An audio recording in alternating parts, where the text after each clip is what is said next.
Meus irmãos, hoje nós iremos trazer um assunto especial. Nós vamos sair da nossa série de mensagens, de uma nova visão, e nós vamos falar sobre o Natal. A luz do Natal, o Deus que nasceu perto de nós. Você está aqui e nós agradecemos a Deus por isso. Nós estamos aqui por causa de um motivo. Porque Jesus nasceu, porque Jesus viveu nesta terra e Jesus morreu por mim e por você. Esta igreja é de Jesus. Esta igreja, como eu disse lá no começo, quando nós chegamos, esta igreja não tem dono, porque a igreja não é minha. Eu não mando. Eu não mando aqui, mas você também não. Né? Então, quem manda aqui é Jesus. Então Jesus, ele é o Deus que nasceu perto de nós. Então, já dando um spoiler da nossa mensagem, Jesus, ele é o Deus que nasceu perto de nós. Ele veio a esta terra. Por mais que seja lá na Palestina, se a gente for parar para analisar, a Palestina é muito longe. Mas, em pensar o céu, terceiro céu, que nós não conseguimos ver, ele mora lá. E ele veio a este mundo porque ele tinha um plano. E o plano de Jesus, o plano de Deus era o plano da redenção, o plano de salvação de uma humanidade caída. Vamos ler o texto em Lucas. Você pode abrir a sua Bíblia para o Evangelho de Lucas, capítulo 2. Nós vamos ler do versículo 1 ao 5. Eu também coloquei na tela, mas você vai achando e pode se colocar em pé à medida que você for encontrando o texto. Lucas, capítulo 2, versículos 1 ao 5. E à medida que você for encontrando, você vai se colocando em pé, porque aí eu sei que você já encontrou e nós vamos ler. Como diz o meu amigo Jeremias, ele é todo direito, tudo certinho com o português. Ele fala que é colocar em pés, porque são dois pés. Você fica em pé sobre dois pés. Mas se for uma pessoa que não tem os dois pés, então é em pé. Tá bom? Vamos lá então? Todos acharam? Lucas capítulo 1, versículos 1 ao 5. Diz assim a palavra do Senhor, que aqui não está passando, que é normal, todos os domingos aí está acontecendo isso. Eu preciso de um socorro para a gente passar os slides, tá bom? Mas vamos lá para o nosso texto. Naqueles dias, eu vou ler na versão Almeida Corrigida Fiel, tá bom? E aconteceu naqueles dias que saiu um decreto da parte de César Augusto para que todo o mundo se alistasse. Este primeiro alistamento foi feito sendo Quirino o presidente da Síria, e todos iam alistar-se, cada um à sua própria cidade. E subiu também José da Galileia, da cidade de Nazaré, a Judeia, a cidade de Davi, chamada Belém, porque era da casa e família de Davi, a fim de alistar-se com sua mulher Maria, desposada com ele, a qual estava grávida. Vamos ler. Vamos orar. Pai bendito, abençoe a meditação da tua palavra, e que nós possamos, ó Deus, sair daqui transformados, entendendo, ó Pai, o motivo de termos o Natal, porque Natal é Jesus Cristo. Pai bendito, fale conosco através da tua palavra e transforme as nossas vidas em nome de Jesus. Amém. Podem sentar. Então, está corrigido aí. Nós lemos até o versículo 5, mas nós vamos avançar, tá bom? E à medida que nós vamos avançando, nós vamos falando um pouquinho. E esse texto registrado por Lucas, ele é um texto que nós chamamos de evangelhos sinóticos. Ele também está em Mateus e também está em João. E João não é sinótico, mas ele está lá também. Este acontecimento, o nascimento de Jesus Cristo. E nós vemos aqui no texto que nós lemos que existiu uma época, veio um decreto da parte de César Augusto para que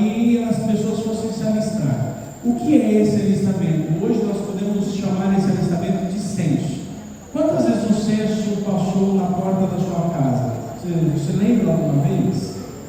Hoje em dia o censo está ligando. Depois da pandemia, o censo liga e pergunta quantas pessoas moram com você, quantos anos tem as pessoas, qual é a idade e tudo mais.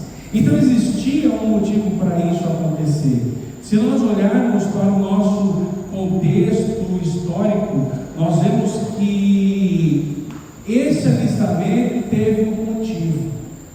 O rei, ele estava com medo de um rei que tinha nascido. Então um rei nasceu, um príncipe nasceu, e ele falou: quem é esse cara que vai tomar o meu lugar? Então vamos fazer um alistamento. Versículo 6, acompanhem comigo. E estando eles ali, chegou a hora de nascer o bebê. Ela deu à luz a seu primeiro filho, um menino. Envolveu-o em faixas de pano e o deitou numa manjedoura, porque não havia lugar para ele na estalagem. Então, naquela noite, versículo 8, havia alguns pastores nos campos próximos, vigiando rebanhos e ovelhas. De repente, um anjo do Senhor apareceu a eles, entre eles, e o brilho da glória do Senhor o cercou. Ficaram aterrorizados, mas o anjo lhes disse: não temam, não tenham medo, trago boas notícias, que darão grande alegria a todo o povo. Hoje em Belém, a cidade de Davi, nasceu um Salvador, que é Cristo, o Senhor. Vocês o reconhecerão por este sinal. Encontrarão um bebê enrolado em faixas de pano, deitado em uma manjedoura. De repente, juntou-se ao anjo uma grande multidão do exército celestial, louvando a Deus e dizendo: glória a Deus nos mais altos céus, e paz na terra àqueles de quem Deus se agrada. Quando os anjos voltaram para o céu, os pastores disseram uns aos outros: vamos a Belém para ver este acontecimento que o Senhor nos anunciou. Indo depressa ao povoado, encontraram Maria e José, e lá estava o bebê, deitado na manjedoura. Depois de o verem, os pastores contaram a todos o que o anjo lhe tinha dito e a respeito da criança, e todos que ouviram a história dos pastores ficaram admirados. Maria, porém, guardava todas essas coisas no coração e refletia sobre elas. Os pastores voltaram, glorificando a Deus e louvando a Deus por tudo que tinha visto e ouvido. Tudo aconteceu como o anjo lhes havia anunciado. Então, meus irmãos, nós vemos o texto aqui, e eu quero aqui me retratar, eu acabei me confundindo na história. Esse alistamento não é um alistamento por conta do rei, tá bom? Esse alistamento era o que fazia anualmente para poder ver o censo, para saber quantos judeus tinha, enfim, tinha que se alistar, tinha que se apresentar. E aí nesse caminho nasceu Jesus. Não é o outro que quando os reis entregaram presentes para José e Maria para que eles pudessem fugir para o deserto. Tá bom? Não é esse o evento. Então me perdoe o engano. E aí nós vemos aqui, irmãos, algumas características. Jesus Cristo nasceu de forma normal, de forma humana. Maria tinha recebido esta notícia lá atrás, quando ela recebeu a visita do anjo, e o anjo falou que o que nela estava gerada era obra exclusiva do Espírito Santo. Então, quando foram os pastores que ouviram e viram os anjos falando, anunciando sobre Jesus, eles foram ver se aquilo de fato era verdade. E Maria, o que ela fez? Isso, guardou todas as coisas de seu coração. Está escrito aí. Então, ela guardava todas essas coisas no seu coração e refletia sobre essas coisas. Quais coisas? As coisas que os pastores foram foram lá e falaram que viram os anjos, e os anjos contaram para eles que Jesus Cristo é o Salvador do mundo, o Cristo. E a palavra Cristo é o Messias, é aquele o Salvador do mundo. Então ela entendeu mais uma vez, mesmo ali, confiando na palavra de Deus, ela entendendo que ela tinha Jesus no seu ventre, que Jesus tinha nascido, ela ainda mesmo assim, depois que a criança nasceu, veio a confirmação para ela de que aquele menino era Jesus Cristo, o Salvador do mundo. Imagina só a alegria dessa mulher, imagina só aquela mulher olhando para aquela criança, imagina a cabeça dela, o que ela estava pensando. Quando o anjo apareceu a ela, salva agraciada, então ela era cheia de graça, e ela deu à luz a um menino, Jesus Cristo, o Senhor. Tudo isso, meus irmãos, eu quis trazer a você para trazer um apanhado geral da história, um contexto geral, e trazer 3 pontos a vocês. O primeiro ponto é um nascimento marcado pela soberania absoluta de Deus. Lucas 2, 1 a 7 nós lemos e vimos que este nascimento foi marcado pela soberania de Deus. Foi Deus quem falou, foi Deus quem trouxe um milagre, e um milagre que a ciência não consegue explicar. Como uma criança nasce de uma mulher sem ter a parte masculina, sem ter o espermatozoide, a parte masculina, não tem como. Por quê? Porque aquilo ali é obra exclusiva do Espírito Santo. O próprio Deus, Ele se fez carne, habitou entre nós, como diz João no capítulo 1, o Verbo se fez carne e habitou entre nós, cheio de graça e de verdade. E vimos a sua glória como a glória do unigênito do Pai. Então, Jesus é a glória do Pai aqui na terra. Jesus, o Deus que nasceu perto de nós. Amém? Muito obrigado, irmãos. Deus abençoe. Você vai para o céu, mas não pela água. E a irmã Kelly também, que a irmã Kelly me deu de presente uma água mineral gasosa natural. Olha, é água com gás. Tá bom o trem? Então, meus irmãos, quando a gente para e analisa e vê de fato o ocorrido, que é o próprio Deus que veio e habitou entre nós, e a palavra habitou é tabernaculou-se. E a palavra tabernaculou-se tem ligação ao tabernáculo, lá na época do deserto, a presença de Deus, e a presença de Deus está aqui nesta noite. Amém. Sabe por quê? Porque Jesus é Deus, e Jesus disse: eis que estou convosco todos os dias, até a consumação dos séculos. Jesus está aqui, e esse nascimento, ele foi um marco soberano, absoluto de Deus. Miqueias capítulo 5, versículo 2, é o texto que está aí na tela. Mas você, ó Belém Efrata, é apenas uma pequena vila entre todo o povo de Judá. E, no entanto, um governante de Israel, cujas origens são do passado distante, sairá de vocês em meu favor. Lá de Belém, Jesus nasceu numa cidade pequena.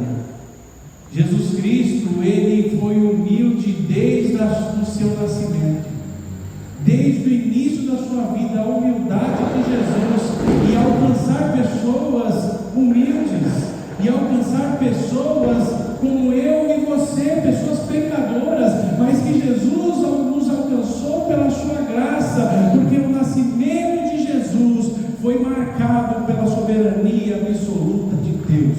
Deus sabe de todas as coisas. Deus sabia que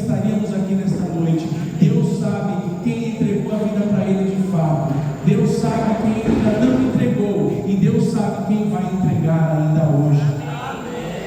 Ele sabe de todas as coisas. Você precisa dar um passo adiante.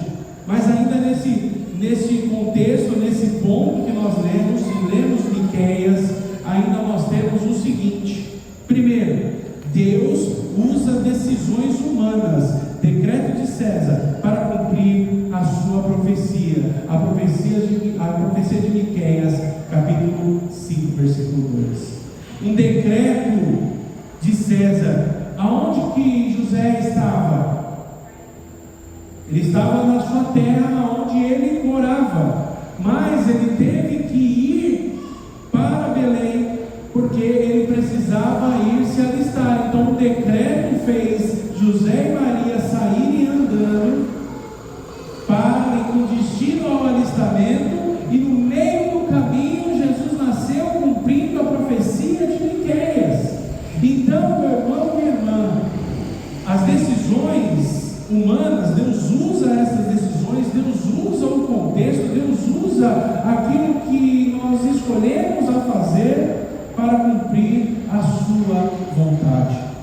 Você está aqui não é por um acaso, você está aqui porque você tem um propósito na sua vida. Deus tem um propósito na vida de cada um de nós, e Deus usa as nossas decisões também para cumprir a sua vontade. Segundo, o poder de Roma contrasta com o governo invisível de Deus. Roma, ela tinha um poder muito grande, mas o governo de Deus, ele é muito maior do que qualquer tipo de governo, seja de direita, de esquerda, de centro, seja qual for o governo. Deus é soberano, e a sua vontade e o governo invisível de Deus é maior do que tudo. O reino de Deus é a razão por estarmos aqui. Jesus, ele é o rei. Jesus, ele é o nosso comandante. Não tem aquela música? O nosso comandante é Cristo. Seguimos os seus passos. Nenhum inimigo nos resistirá. É isso que a palavra de Deus mostra. É isso que eu estou trazendo nesse ponto, que o poder de Roma é grande, mas contrasta porque o governo invisível de Deus, ele é soberano. Deus faz a sua obra independente de quem seja. Aqueles que são mais experientes do que eu vão lembrar.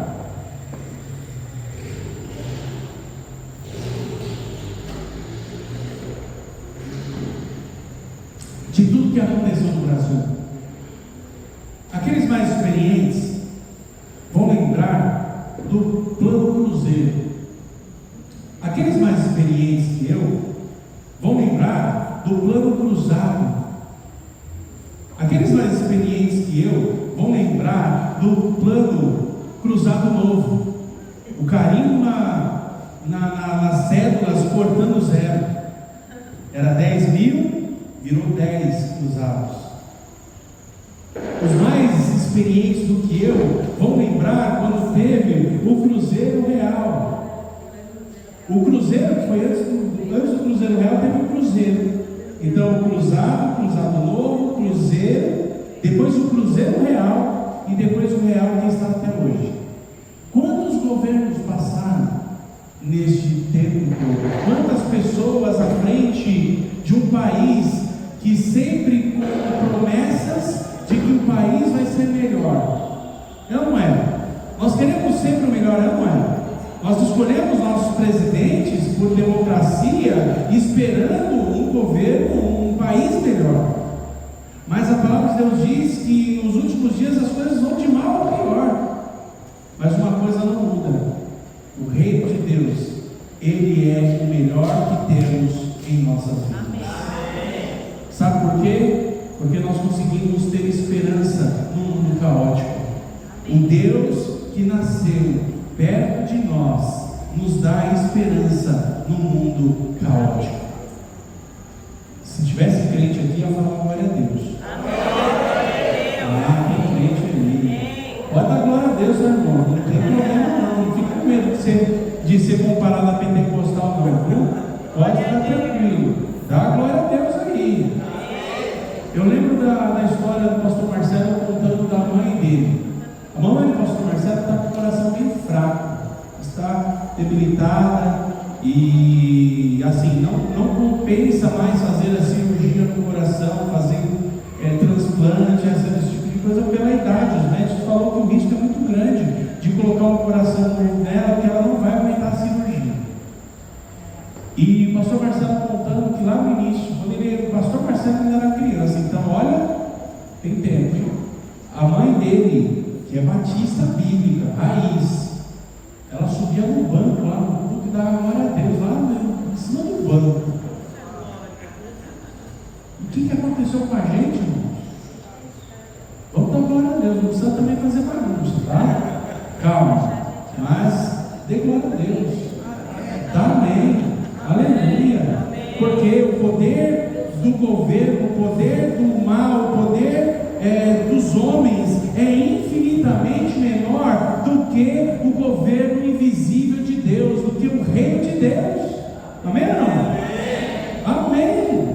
A obediência silenciosa de Maria e José coopera para o plano eterno. José e Maria obedeceram a Deus, porque você sabe, quando Maria recebeu a notícia, José também recebeu a notícia posterior, e ele soube que Maria estava grávida, e ele falou: peraí, esse filho não é meu.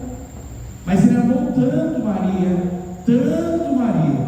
que ele falou: eu vou fugir. Sabia disso? José falou: eu vou fugir, eu vou abandonar Maria. Por quê? A pena para a mulher que traísse o marido era apedrejamento, e apedrejamento significa morte. Esta era a pena que Maria iria receber se José abrisse a boca e falasse: esse filho não é meu. Então ele falou: vou fugir, para Maria não morrer. Porque se o cara foge, a mulher não morre apedrejada, porque ela foi abandonada. E pasmem, ela era uma adolescente. Se você buscar na história e for fazer ali a historicidade da idade, mas ela tinha uns 13 anos de idade quando ela ficou grávida de Jesus.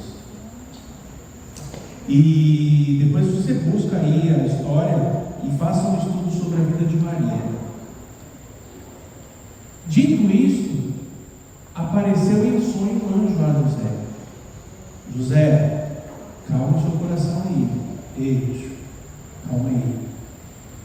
O que nela está gerado é obra do Espírito Santo. Não teme receber ela como sua esposa. Não teme. E ele foi obediente.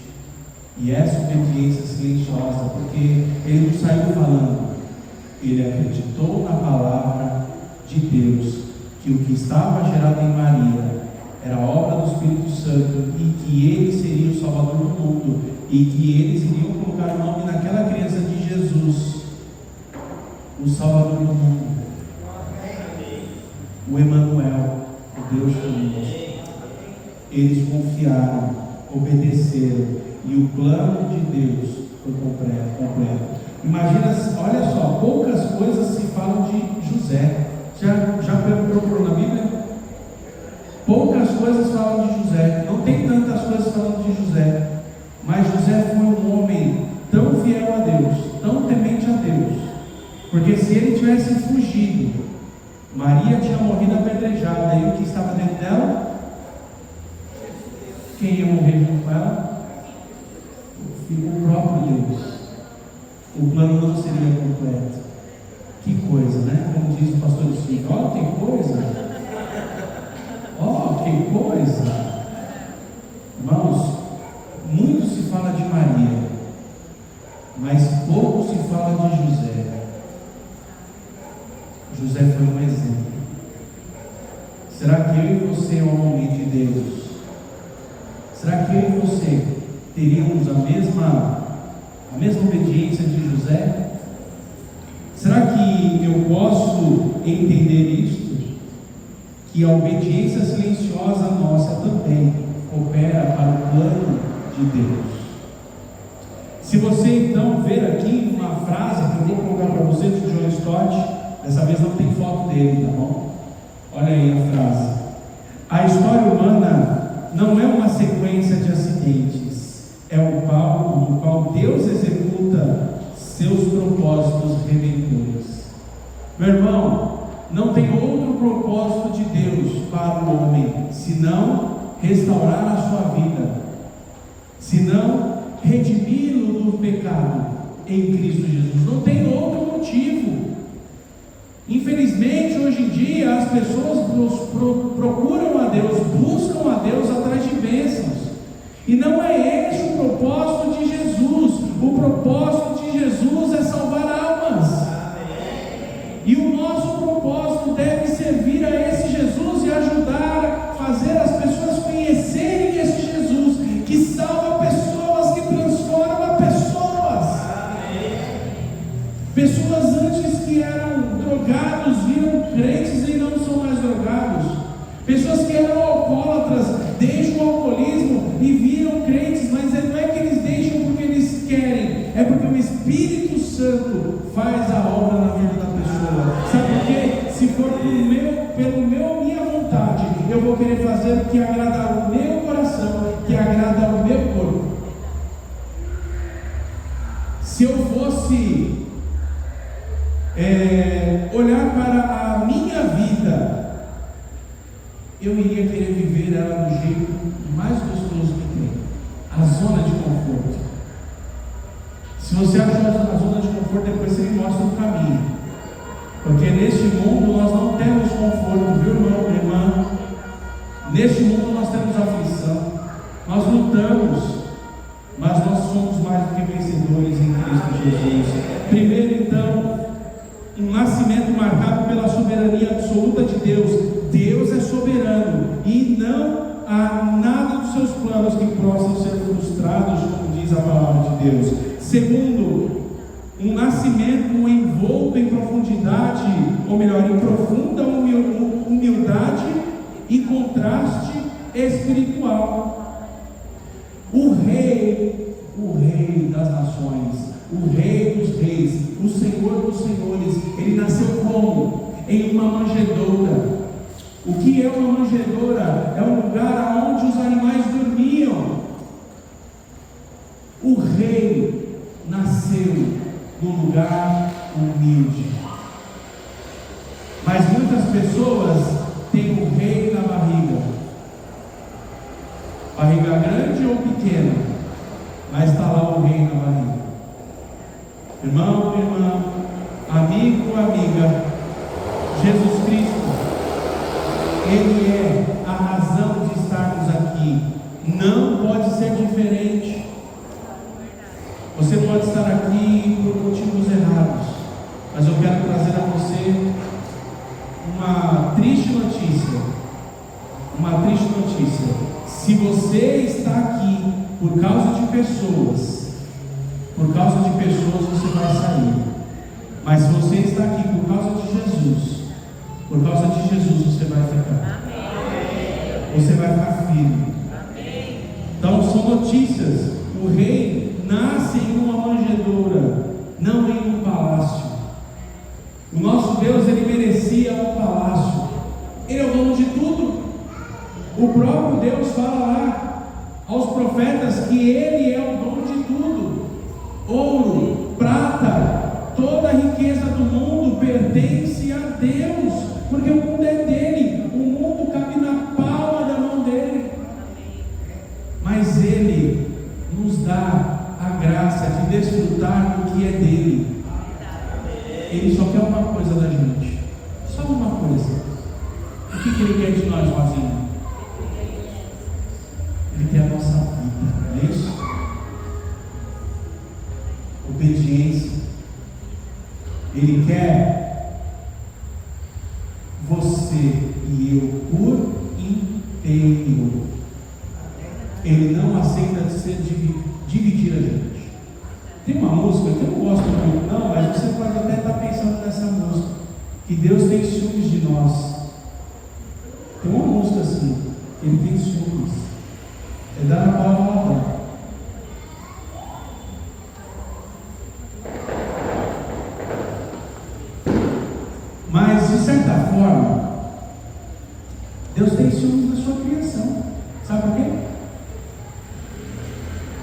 Porque Ele criou a gente para o louvor e glória do seu nome. Mas o ser humano, ele preferiu trocar a glória de Deus para a glória humana, glorificar a própria vida. Meus irmãos, nós trocamos muito facilmente. Sabe por quê? Porque nós não entendemos quem é Jesus. Quem é Jesus? Eu estava conversando, eu fui deixar a Michele no compromisso hoje de manhã, e eu voltar para casa, eu passei em frente a uma igreja, que eu sempre falo dessa igreja aqui. Meu cunhado, eu encontrei com ele depois de já ter chegado em casa, eu fui buscar um negócio para uma moto, e aí eu encontrei com ele estava vestido com uma camiseta voluntária.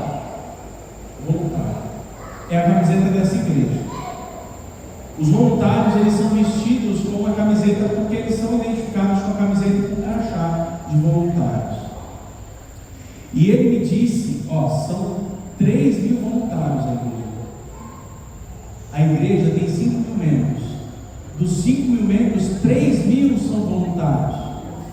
Quando há a festa dos voluntários, são 3.000 pessoas nesta festa. Até o meu sobrinho, o Samuel, tem 15 anos, 16, 14, tem 14 anos, o Samuel já está com uma camiseta de voluntário. E ele disse para mim que hoje de manhã tinham mais de 500 crianças nesta igreja. Só de criança. Carro, uma multidão de carros, incontáveis carros, tem um estacionamento e as ruas ao redor, terreno, tudo lotado de carro. Pode ter certeza que tinha pelo menos 5.000 pessoas no templo hoje. De manhã, o horário era mais ou menos umas 10h30 da manhã, 11 horas. Sabe por quê? Porque eles entendem de fato o que é levar as pessoas a um relacionamento crescente com Jesus. E esta divisa da igreja eu não criei, não foi algo que veio na minha cabeça. Essa divisa eu copiei daquela igreja, porque este é o objetivo, este é a missão da igreja, é a visão da igreja Red. Existimos para levar as pessoas a um relacionamento crescente com Jesus. Então os jovens existem para isso, os homens existem para isso, as mulheres existem para isso, as crianças existem para isso, os voluntários existem para isso, os pequenos grupos existem para isso. São centenas de pequenos grupos aquela igreja tem. Centenas de pequenos grupos. Você quer ver essa igreja crescer? Sim. Amém. Então vamos viver para Jesus? Amém. Quem vive para Jesus, meu irmão, minha irmã, meu amigo, não vive para si mesmo, assim como Paulo disse. Não vivo mais eu, mas Cristo vive em mim. Irmão, é sério.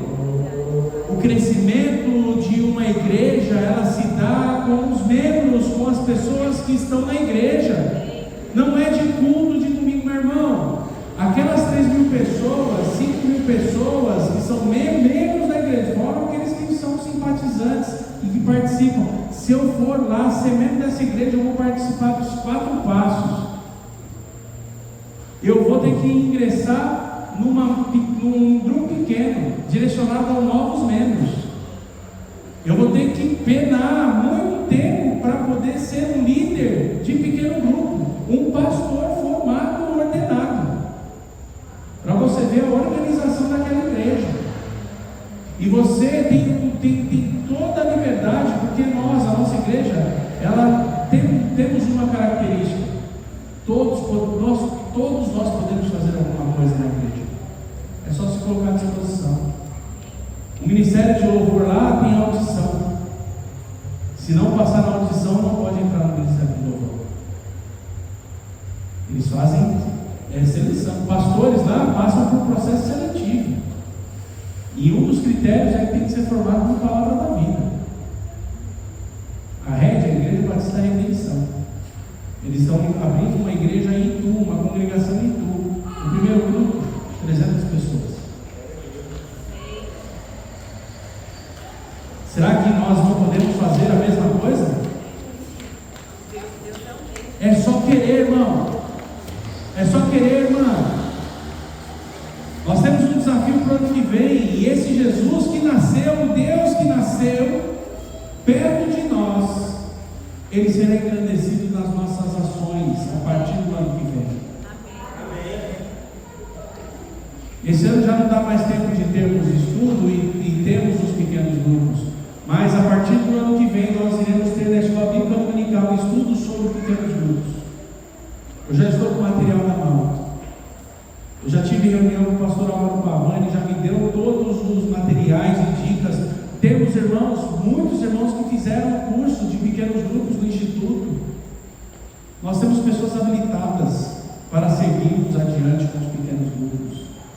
E esses pequenos grupos é onde vai trazer o número que nós almejamos de salvos em Cristo Jesus, o máximo que puder esta igreja comportar. Quem sabe 2 ou 3 cultos. Irmãos, a obra é de Deus. A obra é de Deus.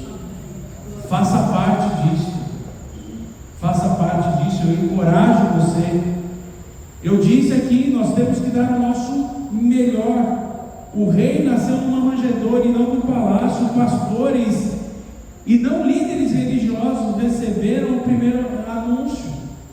Foram simples, humildes pastores de ovelhas. Receberam a notícia de um Deus que nasceu, de um Cristo que viria salvar o mundo. Irmão, irmã, você recebeu a visita do Espírito Santo um dia quando você entregou a sua vida para Jesus.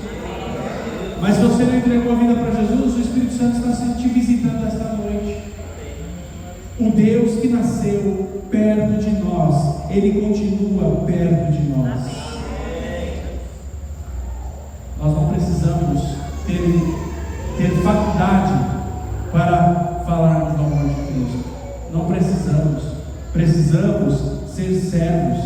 Precisamos ser humildes como pastores que cuidavam dos seus rebanhos, com seus afazeres, mas pararam tudo o que estavam fazendo para ver o que os anjos falaram sobre aquele evento maravilhoso. Vocês vão encontrar uma criança lá, envolta a panos. Ele é Jesus. Eles pararam tudo. Sabe o que isso quer dizer, Cris?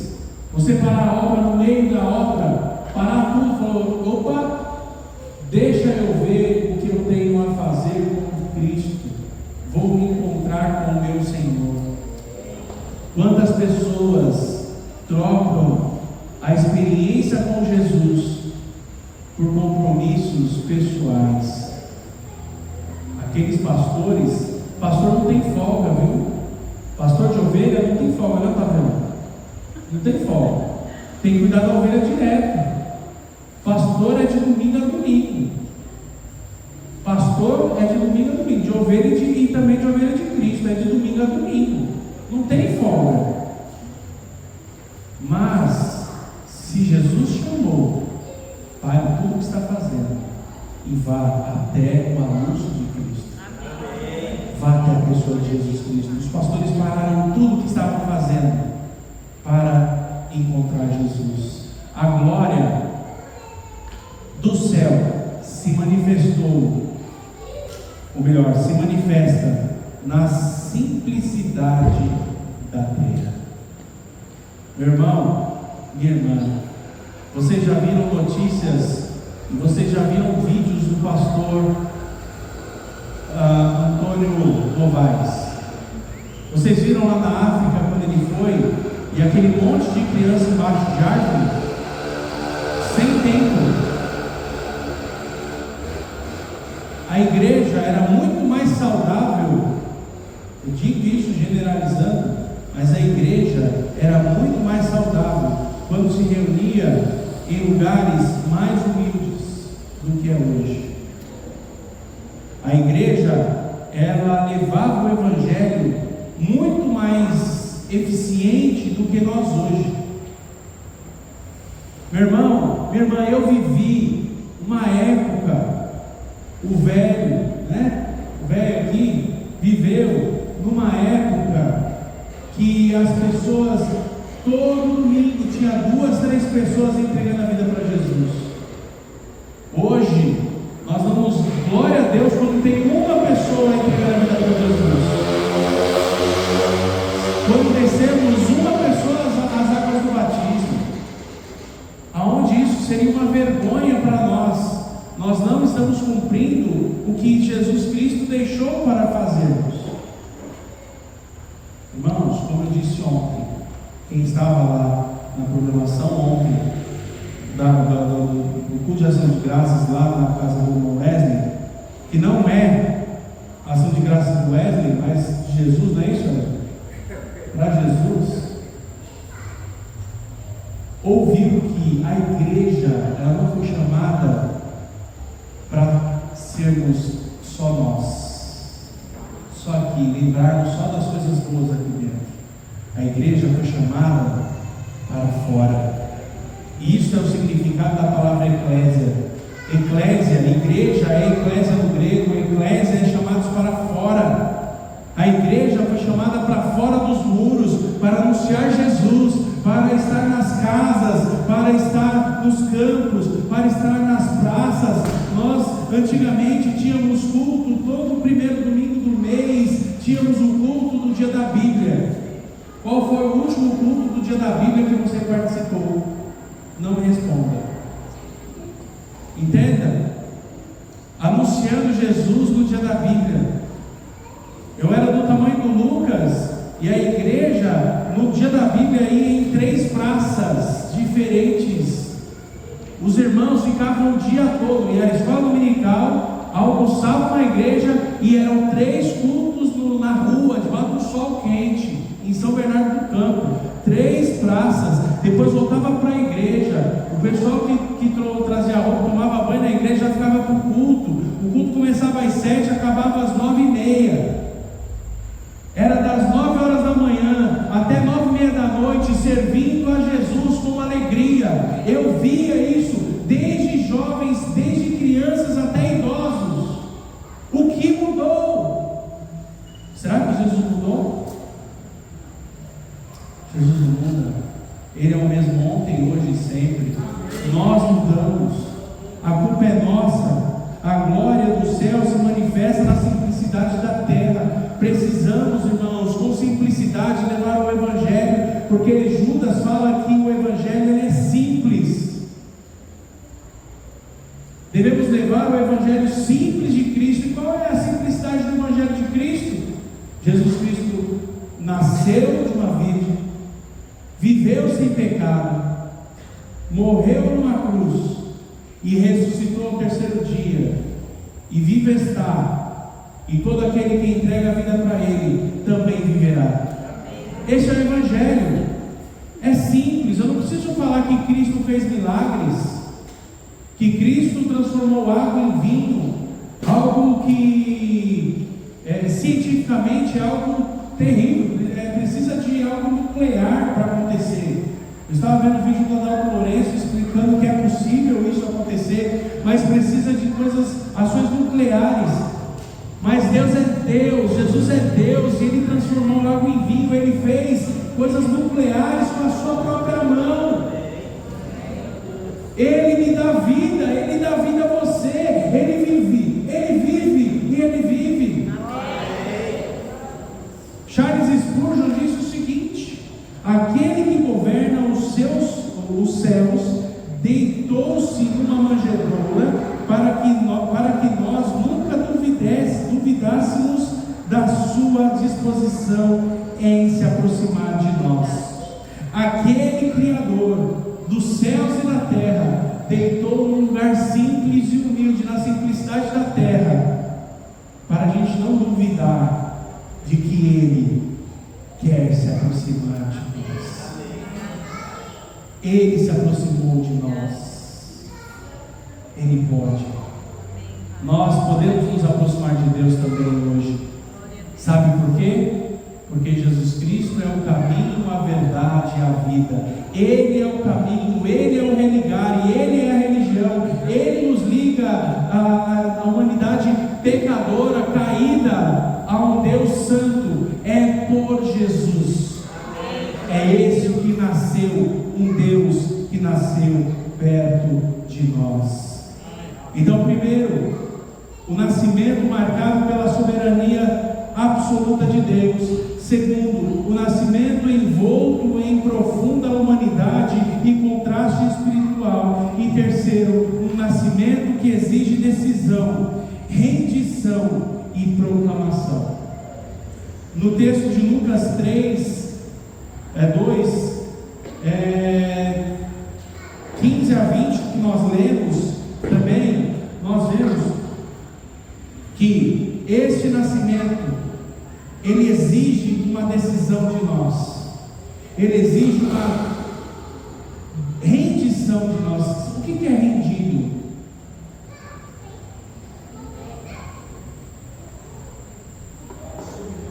Quando a pessoa está rendida a alguma coisa, os vigão estão aí, né? Tem um vigão aqui, um vigão lá. O vigão é um vigilante, tá, gente? Está trabalhando de vigilante. E eles são rendidos pelo outro amigo. Essa rendição é o que? Está passando bastão, porque agora ele está rendido, ele já não tem mais a responsabilidade, ele não fica mais vigilante. Quando os bandidos rendem um vigilante numa agência bancária, eu já estive presente num assalto dentro de uma agência bancária em São Paulo. Era a agência do Itaú Unibanco. Na época ainda era só o Unibanco. Eu estava na fila, eu era motoboy nessa época, e eu estava com um livro, eu lembro até hoje, lendo Decepcionados com a Graça. Eu estava com esse livro, lendo esse livro. Eu ganhei um amigo secreto da mocidade, e aí eu estava lendo esse livro, porque eu gosto muito desse livro. E aquela agência não tinha porta giratória. Simplesmente os caras entraram na agência, renderam os seguranças e falou para todo mundo deitado, senão eu vou matar todo mundo. Todo mundo no chão. Nós não queremos matar ninguém, todo mundo no chão. Foi lá no caixa, exigiu que o gerente fosse lá no cofre, abriu o cofre. Eles fizeram ali o seu trabalho, entre aspas, né? O bandido foi trabalhar para subtrair dinheiro dos outros, né? E eu estava lá no chão e eu estava tão tranquilo que eu continuei lendo o livro. Acredita? Eu estava com a minha caneta, porque eu sempre leio o texto com a caneta. Eu não vou deitar aqui, senão vocês não vão achar aqui, né? Mas eu estava deitado com o cotovelo no chão aqui e lendo o livro. E o negócio pegando fogo e eu confiando em Deus, lendo o livro. Aí eles foram embora, todo mundo se levantou, tivemos que ir embora porque a agência fechou. Por quê? Nós devemos confiar em Deus. E a rendição, nós perdemos o controle das nossas ações quando estamos rendidos. Por isso que eu trouxe essa história. Os bandidos renderam os seguranças não podiam fazer mais nada. E a rendição a Deus é a mesma coisa. Quando Ele nos rende, quando nós somos rendidos por Jesus, nós não podemos fazer mais nada por nós mesmos. Nós precisamos fazer tudo para a honra e glória dEle, fazer as coisas para Ele. Será que eu preciso desenhar? Não precisa desenhar, nós precisamos fazer as coisas para Ele, porque dEle, por Ele, para Ele são todas as coisas. Vamos, irmãos, vamos avante. Jesus está perto de mim. O que você tem preparado? E para quem será se pedirem a sua alma? Se Jesus vir e tocar a trombeta, os anjos tocarem a trombeta do arrebatamento, você vai comigo? Glória a Deus. Como dizia Spurgeon também, em alguns finais de mensagem: me encontre no céu. Me encontre no céu. Meu irmão, minha irmã, nós precisamos decidir querer estar com Cristo. Nós precisamos nos render. E a rendição, eu expliquei aqui o que é rendição. Rendição é negar a si mesmo. E proclamação. Precisamos proclamar aquilo que nós vivemos. Proclamar a palavra de Deus. Proclamar quem é Jesus. Proclamar para que mais e mais pessoas tenham o privilégio que você tem de ser abençoado por Deus, de ser guardado por Deus, de ser protegido por Deus, de ter a vida eterna dada por Jesus Cristo a mim e a você. Nós não devemos ser gananciosos e queremos só para nós, egoístas. Não podemos ser egoístas, porque a salvação é para todo aquele que crê. E crer precisa decidir. As pessoas precisam decidir crer em Jesus. Os pastores, eles se movem da informação para a ação. Eles tiveram a informação que Jesus Cristo, ele nasceu na manjedoura. E o que eles fizeram? Vamos lá ver. Vamos ver se o que esses anjos estão falando, vamos ver se são anjos mesmo. Vamos ver se não apareceu um negócio estranho para nós aqui. Eles foram lá e reconheceram que Jesus estava lá. Você veio aqui essa noite. E eu espero que você tenha vindo aqui essa noite para encontrar Jesus. Porque Ele está aqui neste lugar. Ver Jesus produz fé verdadeira e mudança de vida. Não dá para ser a mesma vida. Alguém que entrega a vida para Jesus não pode permanecer o mesmo. Não pode permanecer o mesmo. Tem que haver mudança de vida. Tudo bem que uns demoram um pouquinho mais, outros um pouquinho menos. Mas, irmãos, Jesus produz transformação de vida. Acho que foi quarta-feira retrasada que eu disse aqui no nosso estudo uma frase que me impactou. Aqueles que se convertem por emoção vão embora também por causa da emoção. Aqueles que entregam a vida para Jesus por causa de emoção, eles deixam Jesus também por causa das emoções. A fé, ela é racional. Você precisa conhecer esse Deus, esse Jesus que morreu por mim e por você. E esta fé racional, esta fé verdadeira, traz mudança de atitude. Você não vai deixar o cansaço te vencer. Jesus não tem culpa das suas atividades diárias. Jesus não tem culpa daquilo que você, da sua saúde ou não. Como eu disse há algumas semanas atrás, na época que eu era criança, eu ouvia minha mãe falar: eu vou à igreja para ser curada.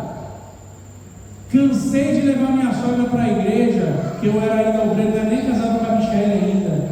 Eu passava lá na casa dela, ou ela já estava me esperando no ponto, que era caminho para a congregação, e ela estava morrendo de dor de cabeça, e ela ia com enxaqueca para a igreja, e ela ia orando e falava: eu vou ser curada. Eu vou encontrar o meu Jesus que vai me curar. Hoje as pessoas ficam em casa por causa de uma dor de barriga que não está nem com desinteria. Quantas vezes eu já não tive que sair correndo do culto para ir no banheiro? Nessa minha andança aqui, nesses quase 20 anos de obreiro, de pregador da palavra. Meu irmão, minha irmã, nada pode tirar o nosso foco da adoração a Jesus. Às vezes a limitação que nós temos é uma aprovação. E você quer ser aprovado ou desaprovado? Irmãos, eu vejo a irmã Angélica aqui à noite, e ela tem a dificuldade por conta da localização que estava. Ela já compartilhou isso comigo. Ela está sempre de manhã, e eu vê-la aqui à noite, meu irmão, minha irmã, é motivo de alegria. Eu vi a Alessandra que está trabalhando em shopping, né, Lê? É domingo a domingo, ainda mais agora final de ano e ela está aqui, é motivo de alegria. É motivo de alegria ver cada um de vocês. A irmã Vera que está sempre com dor ali, ela precisa de uma cadeirinha à parte ali, ela falou, pastor, na cadeira eu consigo controlar um pouco as dores. É louvado seja Deus porque ela está aí. Você crê na cura? Deus pode curar. Irmãos, o nosso Deus é o mesmo Deus de ontem, hoje e sempre. Ele pode curar. A minha sogra nunca mais teve enxaqueca, viu? Só para vocês saberem, porque Jesus curou ela. Jesus curou. Jesus curou a Elaine do câncer. Jesus cura. Você está querendo o quê? Que Deus mostre mais o quê para você que Ele é Deus? Quem encontra Cristo anuncia o que viu e ouviu. Eu vi Jesus ontem. Nós vimos o marido, eu sempre esqueço o nome dela, tá? Da Néia. Eu sempre confundo, né? Eu confundo a Néia com a Cleurice, os nomes. Então eu fico com medo de falar e falar errado. Não é o nome, não é a pessoa, viu, Cleurice? É só o nome. E aí, o marido, o esposo dela, e depois no final, a Néia chegou para mim, pastor, a vida, a conversão com meu marido é resposta de oração. Aquele dia que o pastor chamou as irmãs, que os maridos não estão na igreja, que não são crentes, o pastor orou, o Espírito Santo encontrou ele atrás do balcão, e ele anunciou isso ontem. A conversão dele foi atrás do balcão, lá da lanchonete. E depois que ele entregou a vida para Jesus, a vida mudou. Irmãos, esse é o nosso Deus, esse é Jesus. Pelo amor de Deus. Quem encontra Cristo anuncia o que viu e ouviu. Charles Spurgeon disse também: Cristo não veio apenas para ser observado, mas para ser recebido. Não para ser admirado, mas para ser obedecido. Por isso que Jesus veio, para ser recebido e obedecido. Será que estamos obedecendo a esse Jesus? Não há vida fora de Jesus. Ele mesmo disse: sem mim nada podeis fazer. O ser humano faz com as suas forças, mas poderia ser muito mais fácil. Com Jesus é muito mais fácil. Chame Jesus. A Michelle deu um testemunho ontem, e algo que nós impactamos a igreja no ano passado. Eu lembro de irmãos testemunhando, e se eu fosse abrir com um testemunho agora, os irmãos iriam falar também. Como muda quando você chama Jesus para estar com você todos os dias. Chame Jesus para estar contigo todos os dias, e você vai ver que as coisas vão mudar.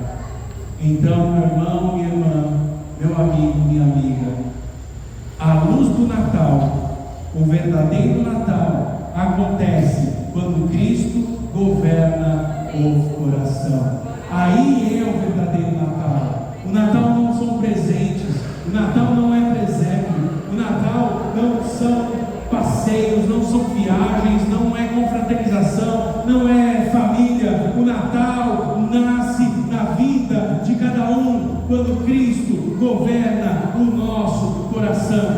Quando Jesus governa o meu coração, aí eu entendi que esse é o Natal verdadeiro, o Natal de Jesus. Que Deus tenha misericórdia